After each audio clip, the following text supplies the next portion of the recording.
Nigerians, let's not insult ourselves anymore because it gets to a point where silence is complicity. And I think we've gotten to this point. Because at this point, what we are seeing is not just confusion. We will not say this is a coincidence, neither will we say this is miscommunication. This is a clear display of how power disrespects. And the more you look at it, the more one question keeps coming back to you. The question is, who really is INEC? This is not even my style of reporting. If you've been following me, I don't really like to flog issues. But this one has asked for it. And we will flog it until it is in shreds. And so this matter, APC, INEC, and Muputan, I will break it down in threads if I have to. I will use counting blocks if I need to. Because at this point, this has gone beyond talk. There's so much tangle in this Amamputa's case that at this point, Nigerians should be pursuing legal redress. But let us focus on two clear facts. The first is the internal processes of INEC. The second is the INEC chairman, whether by action or omission, has become the focal point of distrust. And this same question re-echoes in my mind. Who is INEC? Because who wrote the press statement for INEC? Let me be clear. This is not a claim. This is a fact.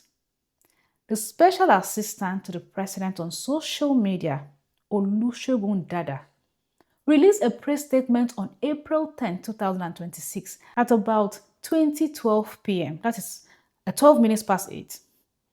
After that, INEC duplicated the same press statement on April 11, 2026 at about 6:16 p.m. And the press statement was exact, the same thing, word to word, verbatim, not similar, not paraphrase. Thank God for phones, I have two. I place them side by side, the same thing. Now let's stop playing words. Who wrote the statement? It came from the presidential aide first. An independent electoral body copies a statement 24 hours later. This is not a coincidence. As expected, INEC came out with a disclaimer with a big bold stamp. Fake news. And please listen to INEC's fake news. INEC is saying, please listen. Any circulation of the statement outside the Commission's official channels was done independently and not coordinated by INEC. But they say it is fake news. INEC went on to say, the publication by People's Gazette, Nigerians react as INEC reposts Tinubu's hate message is fake, misleading, and misrepresentation of facts. Now, they did not state the facts, but let's continue. INEC said, admitting INEC's repost of the statement was solely to amplify accurate information earlier released from the Commission and should not be misconstrued as alignment with any individual or political office holder. Went on to assure us of their commitment. They said the Commission remains strictly non-partisan and urges the public to disregard misleading interpretations of its actions. So in simple terms, INEC is not denying the statement. They're only saying we did not coordinate how it first came out, but you say it is fake. Oh, now INEC is talking about the intentions of People's Gazette, not the news as reported. And then you call it fake news in bold stamp. What is fake? The news reported that you did not copy from another source? Or that the news itself is fake? Or the intention of the publisher is fake? INEC went further to argue that they consented that they reposted was only to amplify accurate information and that they remain non-partisan. Let me further simplify this. INEC is not saying the statement is false. They are saying, don't question how it came out. That is the defense, not denial, deflection. Then you cannot separate content from process. Both matter. At this point, this is not just about explanation anymore. The trust is already gone. Elections are not even here. No matter how perfect we believe this, let us not deceive ourselves.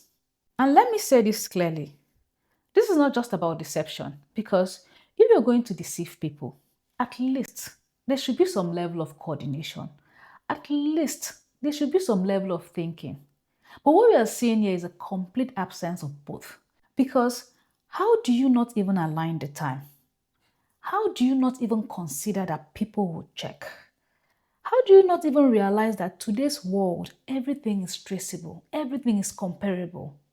And these are the minds shaping decisions for over 200 million people. These are the minds handling institutions, handling elections, handling the direction of a country where millions are already struggling. This is where the real concern is. Not just that something is wrong, but that the people behind it are not even thinking deeply enough to understand that something is wrong. Because leadership is not about power, it's about judgment, it's about awareness, it's about understanding consequences. So, if this is the quality of thinking we are seeing here, then Nigeria is in a much deeper mess because this reflects the quality of minds that we've entrusted this country that is already sinking into. And this brings us to the question, if they cannot manage perception, how can they manage a nation? It is a truth at a time. Take care and have a nice day.